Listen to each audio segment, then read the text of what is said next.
So yun guys, ako po ay mag-unboxing ng chocolate para alam ko po kung anong laman nito. Chocolate ba talaga? Hindi kasi siya makasya sa bag na ipapadala ko sa Pilipinas. So ang gagawin ko, tanggalin ko na lang sa dito sa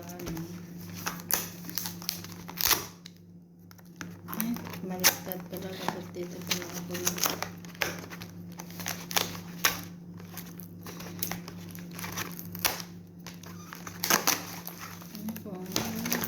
Kaya kasi ano siya ba, kaso hindi siya makakasya dun sa bag na papadala ko sa ate ko.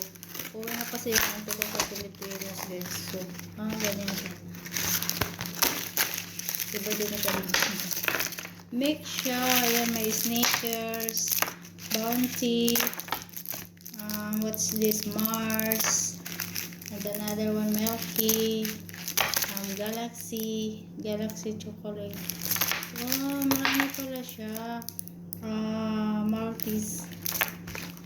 Wow, Twix. So, ilalagay ko na rin sa bag isa-isa. Kasi, ano siya, dagdag siya sa, maliit nga lang yung bag na papadala ko.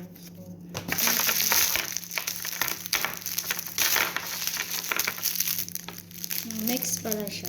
So, di siya kasi makasya doon sa ipapadala ko sa bag ng auntie ko. Para to kay Alin. So, yan baby, may chocolate ka na. Basta mag-toothbrush lang talaga pagkatapos ng kain. Tapos, M&M. Ito yung paborito niya talaga. May ako yung pay. So, sabi ko, nagdala ako nito. So, ayan. Ito lang po ang nagawa kong video ngayon kasi wala talaga. So busy. So thank you so much guys. Di pa yung video. At ito yung kakainin na. Insert ko na lang yung kakainin ko ngayon bago ako matulog sa inyo. Thank you for watching. God bless everyone. May pa-case pa talaga nangyayari.